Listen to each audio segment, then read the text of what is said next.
అందరికీ నమస్కారం. ఇక కథలోకి వెళ్తే హాస్పిటల్లో చంద్రికకి స్పృహ వచ్చింది. దేవ్, యష్ పక్కనే ఉన్నారు. వాళ్ళని చూడగానే మొహం పక్కకి తిప్పుకుంది తను. యష్ తన పక్కనే కూర్చుని చేయి పట్టుకున్నాడు. ఎలా ఉందక్కా? వెళ్ళిపోండి ఇక్కడి నుంచి. నాకెవరూ అవసరం లేదు. నిన్నిలాంటి పరిస్థితిలో వదిలేసి ఎలా వెళ్ళిపోతామనుకుంటున్నావు? ఎక్కువగా ఆలోచించకు. రెస్ట్ తీసుకో. చంద్రిక ఏడుస్తూ యష్ చేతిని పట్టుకుంది. వద్దురా, నా మీద జాలి చూపించొద్దు. నాకు అన్యాయం జరిగిందని ఒక మానసిక రోగిగా మారిపోయాను. మీ వంశం మీద పెంచుకున్న పగ చివరికి నా కుటుంబాన్ని నేనే విచ్ఛిన్నం చేసుకునేలా చేసింది. ఇప్పుడు కూడా నా ఆలోచనలు కేవలం ఈ కుటుంబాన్ని నాశనం చేయాలనే దాని మీదే ఉన్నాయి. నా ఎదురుగా ఉంటే నిన్ను కూడా చంపేసుకుంటాను. ప్లీజ్ వెళ్ళిపో, వెళ్ళిపో. ఇంతలో డాక్టర్ లోపలికి వచ్చారు. యష్కి సైగ చేయటంతో బయటికి వెళ్ళిపోయాడు. చంద్రికకి ఇంజెక్షన్ ఇచ్చి దేవ్ని అక్కడే ఉండమని చెప్పి యష్ దగ్గరికి వచ్చాడు. డాక్టర్, అక్క కండిషన్ ఎలా ఉంది? మీరు చూస్తున్నారుగా యష్, తన మాటల ద్వారా మీరు విన్నదే తన మెంటల్ కండిషన్ను తెలియజేస్తుంది. యష్ మౌనంగా ఉండిపోయాడు. చూడండి యష్, ఒక సైకియాట్రిస్ట్గా నేను ఎంతోమంది పేషెంట్స్ని ట్రీట్ చేస్తాను. అప్పుడు కూడా అమ్మాయిని ట్రీట్ చేసినప్పుడే మీ పేరెంట్స్ని హెచ్చరించాను. తన మానసిక పరిస్థితి అన్స్టేబుల్గా ఉంటుంది, జాగ్రత్త అని. పైకి కనిపించే తనలా ఉండేది కాదు. నేను స్పెషల్ పెట్టిన ప్రతిసారి నన్నే కన్ఫ్యూజ్ చేసేది. అప్పుడే అర్థమైంది ఆ అమ్మాయి తన తల్లికి జరిగిన నష్టానికి ప్రతీకారం కోరుకుంటుంది అని. ఇదే విషయం మీ మదర్తో చెప్తే మా ప్రేమతో మేము తనని మార్చుకుంటామని చెప్పి తనని తీసుకుని వెళ్ళిపోయారు. ఇప్పుడు చూసారుగా ఏం జరిగిందో. ఇప్పుడు ఏం చేద్దాం డాక్టర్? తనని మళ్ళీ ట్రీట్ చేయాలి. తను మామూలు మనిషి అయిందని నాకు నమ్మకం కుదిరే వరకు నా అండర్లోనే ఉంటుంది. అండ్ మోస్ట్లీ ఇంపార్టెంట్ విషయం ఏంటంటే, ముఖ్యంగా మీరు, మీ కొడుకు, మీకు సంబంధించిన వాళ్ళు ట్రీట్మెంట్ పూర్తయ్యే వరకు తన కంటపడకుండా ఉంటే బెటర్. మీరు తన కళ్ళెదురుగా ఉండే ప్రతి క్షణం తనకి తన గతమే గుర్తొస్తుంది. Keep distance of her. అది మీ ప్రాణానికి మంచిది. ప్లీజ్. ఓకే డాక్టర్, మీరు ట్రీట్మెంట్ స్టార్ట్ చేయండి. ఇన్ని ప్రాణాలు తీసిన హంతకురాలిగా తను బయటికి రాకూడదు. పసిపాప మనసు కలిగిన అప్పటి మా చంద్రికలా తిరిగొచ్చేలా చేయండి. తప్పకుండా. Thank you doctor. డాక్టర్ లోపలికి వెళ్ళారు. దేవ్ బయటికి వచ్చాడు. ఏమన్నారన్నయ్య డాక్టర్? ట్రీట్మెంట్ చేయాలన్నారు. అన్నయ్య, ట్రీట్మెంట్ చేసినా తను నార్మల్ అవుతుందని నమ్మకం ఏంటి? వద్దన్నయ్య, మళ్ళీ నిన్ను హర్షని చంపడానికి ప్రయత్నించవచ్చు. ఈ ట్రీట్మెంట్ ఆపేసి తనని జైలుకి పంపించే. దేవ్, తప్పు. అలా మాట్లాడకు. మరేం చేయమంటావు అన్నయ్య? ఎప్పుడూ జరిగిన దానికి ప్రతీకారంగా పెద్దమ్మ పెద్దనాన్నని చంపేసింది. ఏ పాపం తెలియని వేదవతిని చంపేసింది.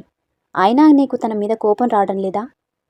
పసి వయసులో తనకి జరిగిన ఘోరానికి తను పూర్తిగా కృంగిపోయింది దేవ్. అప్పుడు నువ్వు 3 ఏళ్ల పిల్లాడివి. నీకు అక్క బాధ అర్థం కాదు. కానీ ఇప్పుడు అర్థం చేసుకోగలవు కదా. అయితే తనకి తోడుగా ఉండు.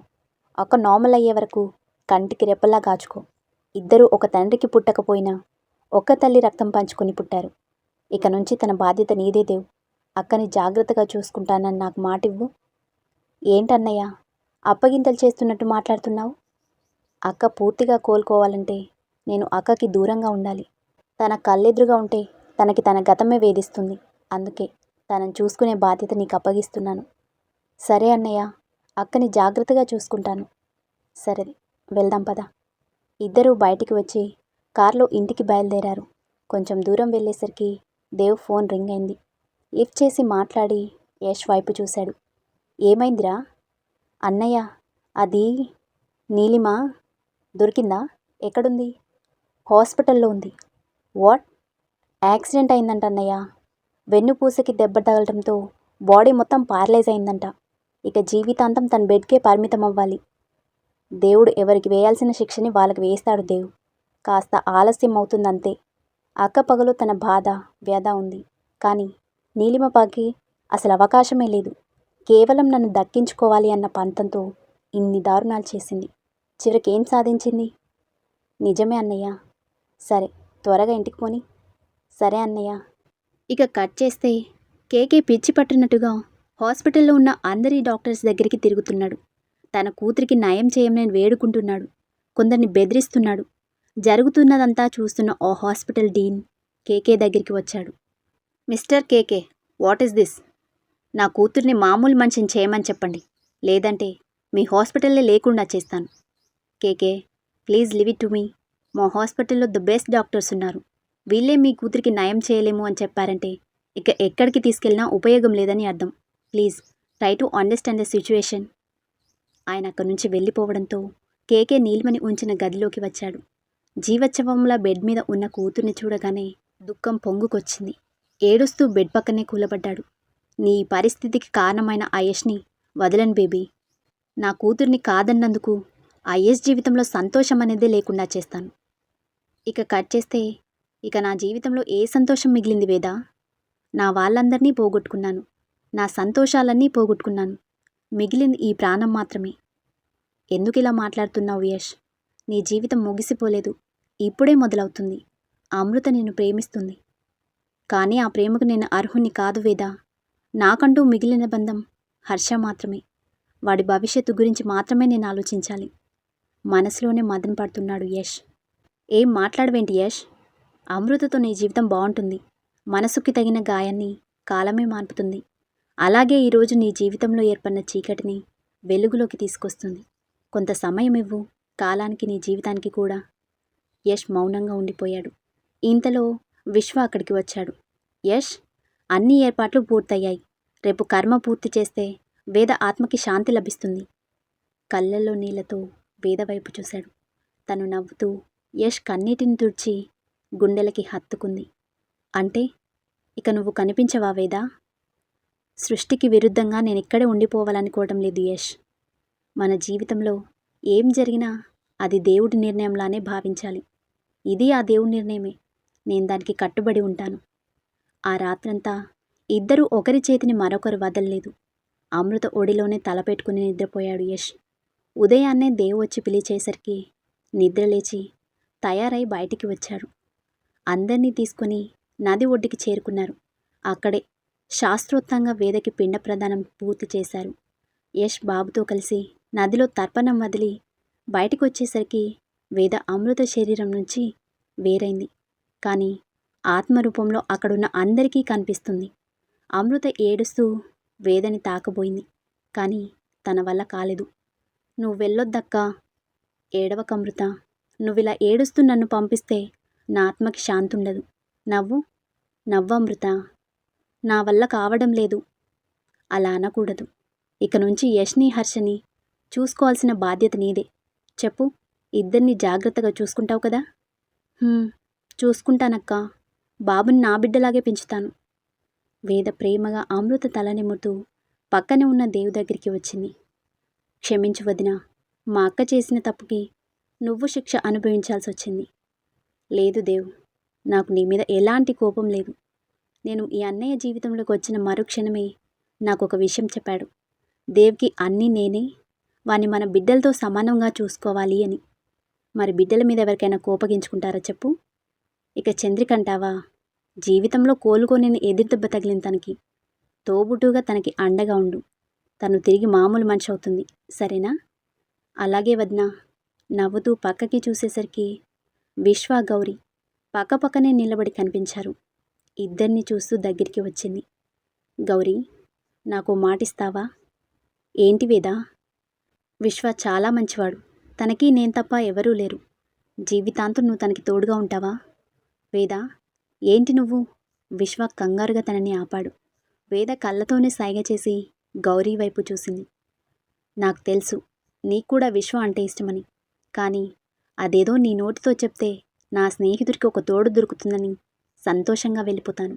చెప్పు గౌరీ. గౌరీ కాసేపు ఆలోచించి తలెత్తి చూసింది. మీకు మాటిస్తున్నాను, విశ్వకి తోడుగా ఉంటాను. గౌరీ, మీరంటే నాకు ఇష్టమే విశ్వగారు. ఈ విషయం మీకు ఎలా చెప్పాలా అనుకున్నాను.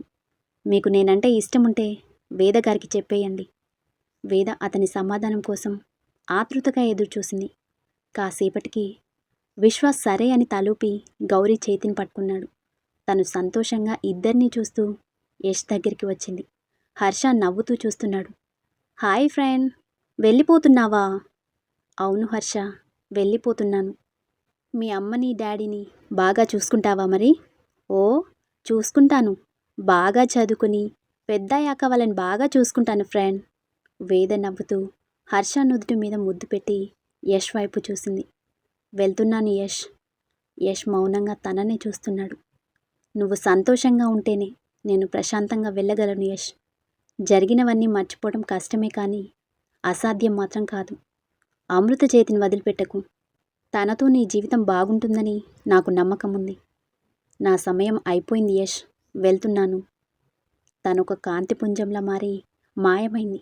అందరూ కన్నీళ్లతో చూస్తూ నిలబడ్డారు. ఇక కట్ చేస్తే, ఏమంటున్నావన్నయ్య?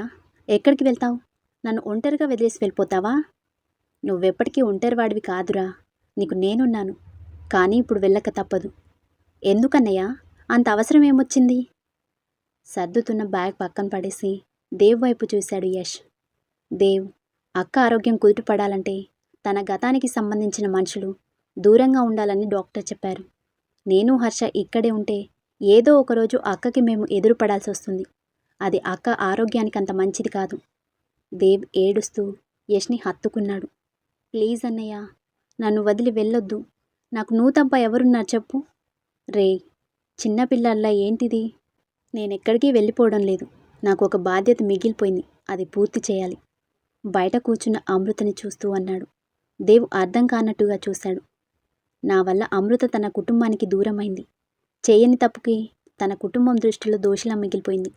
జరిగిన తప్పుని సరిదిద్దాల్సిన బాధ్యత నాకుంది. అందుకే అమృతని తీసుకుని తాతయ్య దగ్గరికి వెళ్తున్నాను. సరే అన్నయ్య, తాతయ్యని కన్విన్స్ చేసి త్వరగా వదిన్ని తీసుకుని వచ్చేయి. ఈలోపు అక్క కూడా నార్మల్ అవుతుంది. గుడ్. ఇక మీదట అక్కతో పాటు బిజినెస్ బాధ్యత కూడా నీదే. నీకు తోడుగా విశ్వ, గౌరి ఇక్కడే ఉంటారు. సరేనా? సరే అన్నయ్య. దేవ్ తలనిముతూ నుదుటి మీద ముద్దు పెట్టి బ్యాగ్ తీసుకుని బయటికి వచ్చాడు. అమృత హర్షని ఎత్తుకొని నిలబడింది. బాబుని అమృత చేతిలోంచి తీసుకుని అమృత చేయి పట్టుకొని బయటికి నడిచాడు. విశ్వ, గౌరి బయటే నిలబడి ఉన్నారు. అమృతని బాబుని కారులో కూర్చోబెట్టి అందరికీ బాయ్ చెప్పి కార్ స్టార్ట్ చేశాడు. కార్ వెళ్తుంటే ముగ్గురు అది కనుమరుగయ్యే వరకు చూస్తూ నిలబడ్డారు. దేవ్ బాధగా లోపలికి వెళ్ళిపోయాడు. విశ్వ మాత్రం బాధగా అక్కడే బెంచ్ మీద కూర్చున్నాడు. ఏమైంది విశ్వ గారు? యశ్ సార్ త్వరగానే వచ్చేస్తారులేండి. యశ్ తిరిగి వచ్చే ఉద్దేశంతో వెళ్ళటం లేదు గౌరీ. తిరిగి రాకూడదనే ఆస్తి మొత్తాన్ని దేవ్ పేరు మీదకి ట్రాన్స్ఫర్ చేశాడు. దేవ్ బాధ్యతని నాకు అప్పగించాడు. ఏమంటున్నారు? అంటే యశ్ సార్ ఇక తిరిగి రారా? ఇక్కడి జ్ఞాపకాలకి బంధాలకి దూరంగా వెళ్ళిపోతున్నాడు. హర్ష కబుర్లు చెప్తూ అమృత ఒడిలోనే నిద్రపోయాడు. అమృత యష్ని చూస్తూ కూర్చుంది. మొదటిసారి తను చూసిన యష్కి ఇప్పుడు చూస్తున్న యష్కి చాలా తేడా ఉంది. ఒక విషయం అర్థమైంది తనకి. ఒక మనిషి జీవితం పైకి కనిపించేంత అందంగా అయితే ఉండదు అని. తన మనసులో ఇప్పుడు తన కుటుంబం కంటే ఎక్కువగా యష్, హర్ష నిండిపోయారు. వేదకి మాటిచ్చినట్టుగా వాళ్ళిద్దరినీ బాగా చూసుకోవాలని మనసులోనే స్థిరంగా నిశ్చయించుకుంది. మెల్లిగా చేయి కదిపి యష్ చేతిని పట్టుకుంది. యష్ తన వైపు చూశాడు. విశ్వగారితో నువ్వు మాట్లాడిందంతా విన్నాను. బాధపడకు బావా. నువ్వు కోరుకున్నట్టే దేవ్, చంద్రిక వదిన బాగుంటారు. నీ ఆలోచన కరెక్టే. మనం చంద్రికకి దూరంగా ఉంటేనే మంచిది. ఎక్కడికైనా దూరంగా వెళ్ళిపోదాం, అన్నీ అవే సర్దుకుంటాయి. యష్ స్మైల్ ఇస్తూ అమృత తల నిమిరాడు. తను యష్ భుజం మీద వాలిపోయింది. కొత్త జీవితం మీద ఆశతో ప్రశాంతంగా నిద్రపోయింది. కాసేపటికి యష్ నిద్ర లేపటంతో కళ్ళు నులుపుకొని చుట్టూ చూసింది. ఆశ్చర్యంతో పెద్దవయ్యాయి తన కళ్ళు. తను పుట్టి పెరిగిన ఊరు, తన ఇంటి ముందు కారాగి ఉంది. అయోమయంగా యష్ వైపు చూసింది. ఏంటి బావా ఇక్కడికి తీసుకొచ్చావు? కార్ దిగు, చెప్తాను. యష్ కార్ దిగేసరికి అమృత కూడా బాబునెత్తుకొని కార్ దిగింది. చుట్టుపక్కల ఉన్న జనాలు అమృతని, యష్ని ఆశ్చర్యంగా చూస్తున్నారు. దాదాపు 3 నెలలైంది అమృత ఊరి నుంచి వెళ్ళిపోయి. సడన్గా వచ్చేసరికి అందరూ విచిత్రంగా చూస్తూ గుసగుసలాడుకుంటున్నారు. అమృత భయంగా ఇంటి వైపే చూస్తుంది. భయంగా ఉంది బావా.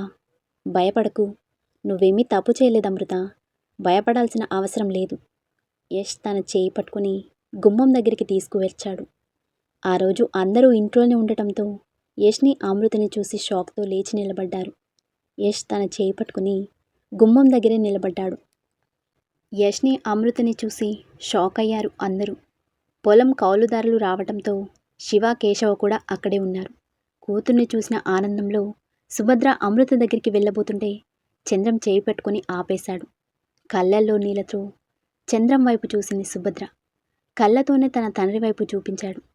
ఆయన ఎలా రియాక్ట్ అవుతాడో అన్న ఆందోళనతో అందరూ ఆయన వైపే చూస్తున్నారు. యష్ని చూడగానే ఆయన మొహం కోపంతో ఎర్రబడింది. కోపంగా గుమ్మం దగ్గరికి వెళ్ళబోతుంటే శివ ఆయన చేయి పట్టుకుని ఆపాడు. తాతయ్య, గుమ్మం దాకా వచ్చిన వాళ్ళని బయటే ఉంచడం కరెక్ట్ కాదు. ముందు లోపలికి రానివ్వండి. ఆయన మౌనంగా కుర్చీలో కూర్చుని ఉండిపోవటంతో శివ గుమ్మం దగ్గరికి వచ్చి ఇద్దరినీ లోపలికి తీసుకువచ్చాడు. అమృత భయంగా యష్ చేతిని పట్టుకుని అతని వెనుకే నిలబడింది. యష్ తనకి కళ్ళతోనే సైగ చేసి చేయి విడిపించుకుని రఘురామయ్య గారి దగ్గరికి వచ్చాడు. ఆయన ముందు మోకాళ్ళ మీద కూర్చున్నాడు యష్. నన్ను క్షమించండి తాతయ్య. ఆయన కోపంగా చూస్తూ యష్ చెంప మీద కొట్టాడు. అమృత బాబుని కిందకి దించి యష్ దగ్గరికి వచ్చి పైకి లేపింది. బావా, ఏంటిది? ఏం కాలేదమ్ము, కాసేపు సైలెంట్గా ఉండు. ఇందుకే ఇక్కడికి రావద్దని చెప్పాను. ఇదంతా ఏం వద్దు, ప్లీజ్ వెళ్ళిపోదాం పదా. రఘురామయ్య కోపంగా పైకి లేచి నిలబడ్డాడు. ఏమ్మా, ఈ ఇంటికంటే ఈ ఇంటి మనుషుల కంటే నీకు నీ మొగుడే ఎక్కువైపోయాడా? అవునులే, అలా అనుకునే కదా మా పరువు తీసి వాడితో లేచిపోయావు. తాతయ్య, ఇందులో అమృత తప్పేం లేదు. తప్పంతా నాది. కాదు నాయనా, తప్పు నీది కాదు. నిన్ను నమ్మి ఇంట్లో పెట్టుకున్నాను చూడు, అది నా మొదటి తప్పు. నువ్వు ఎవరో ఏంటో తెలియకుండా ఇంట్లో మనిషిగా చూసుకున్నాం కదా, అదే నా రెండో తప్పు. వయసొచ్చిన ఆడపిల్ల ఇంట్లో ఉందన్న బుద్ధి లేకుండా నిన్నిక్కడే ఉంచుకున్నాం చూడు, అదే అన్నింటికన్నా పెద్ద తప్పు. తాతయ్య, వద్దు. నీది మీ అమ్మ పోలికేరా. అందుకే మీ అమ్మ మోసం చేసినట్టే నువ్వు కూడా మమ్మల్ని నమ్మించి మోసం చేశావు. ఎంతైనా దాని పెంపకమే కదా. తాతయ్య, దయచేసి అలా మాట్లాడకండి. లేని వాళ్ళ గురించి అలా మాట్లాడడం పాపం. కోపంలో అమృత గట్టిగా అరిచి చెప్పింది. రఘురామయ్యతో పాటు ఇంట్లో అందరూ షాక్తో తన వైపే చూస్తూ ఉండిపోయారు. జానకమ్మ అమృత దగ్గరికి వచ్చి చేయి పట్టుకుంది. ఏం మాట్లాడుతున్నావమ్ము? సరస్వతికి ఏమైంది? మాట్లాడవేంటే? చెప్పు, నా కూతురికి ఏమైంది?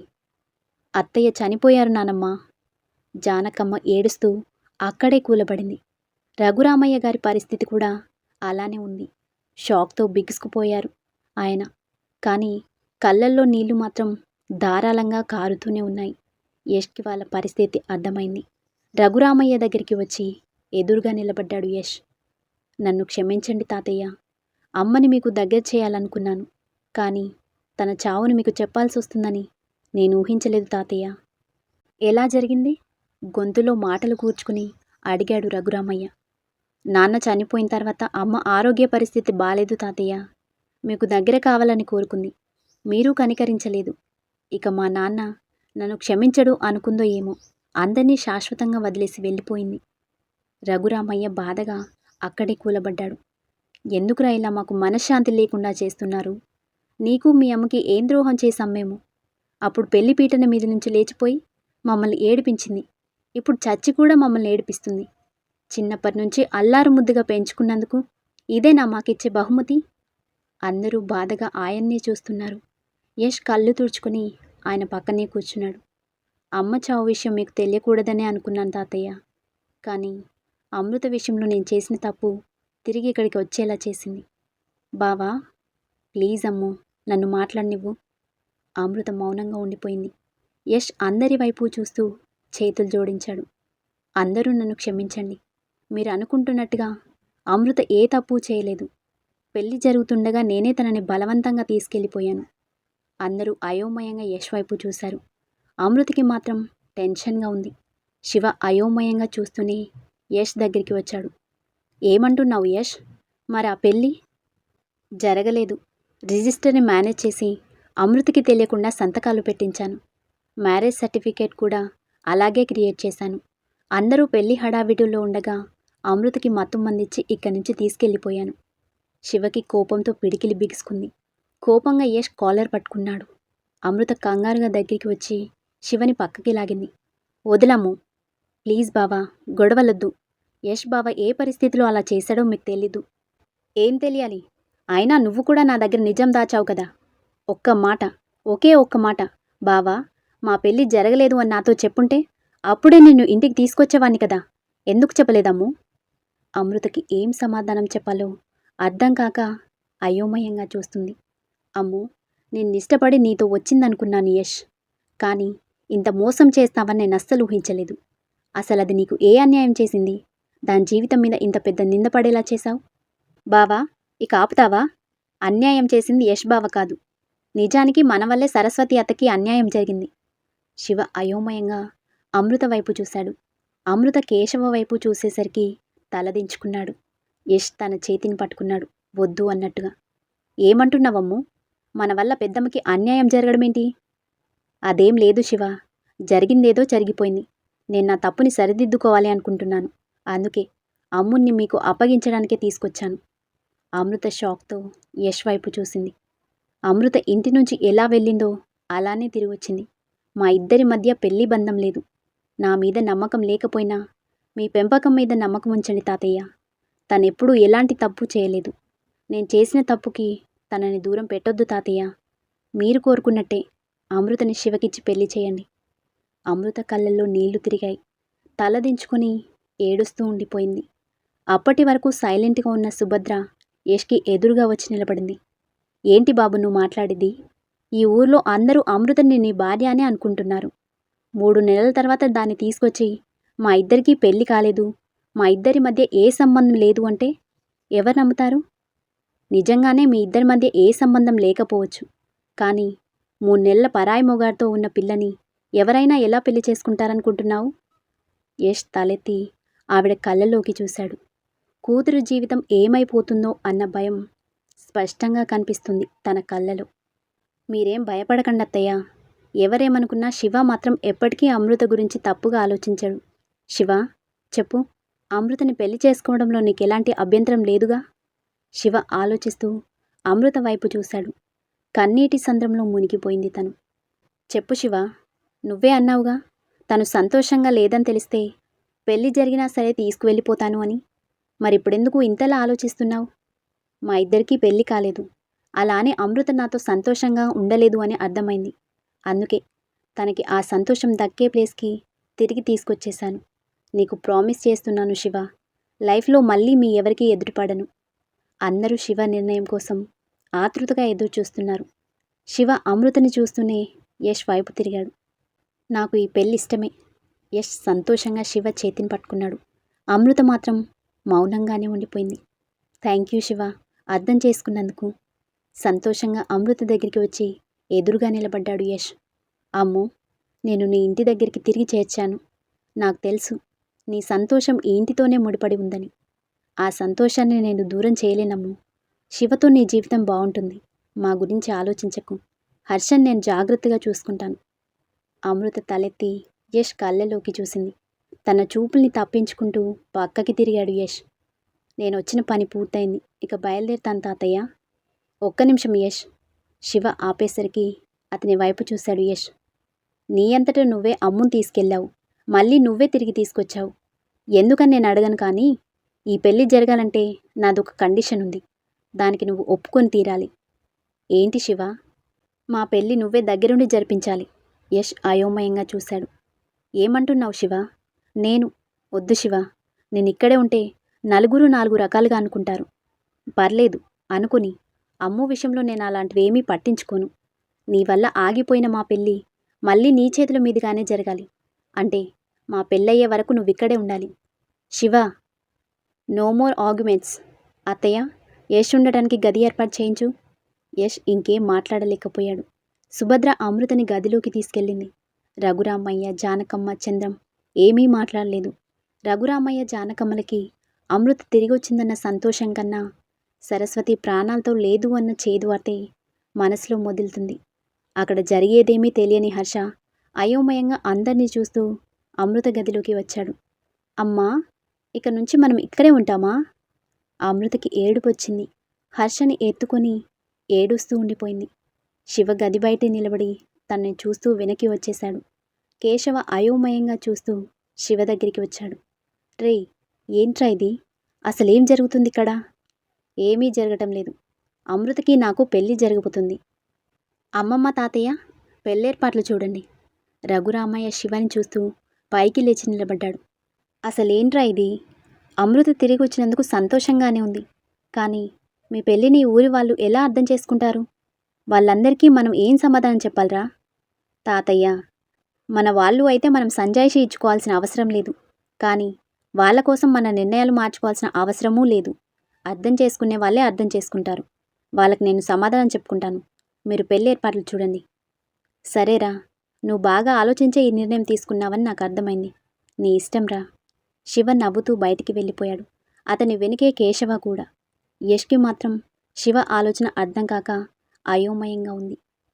ఇలాంటి మరిన్ని ఇంట్రెస్టింగ్ స్టోరీస్ కోసం మన ఛానల్ని సబ్స్క్రైబ్ చేసుకోండి. Thank you.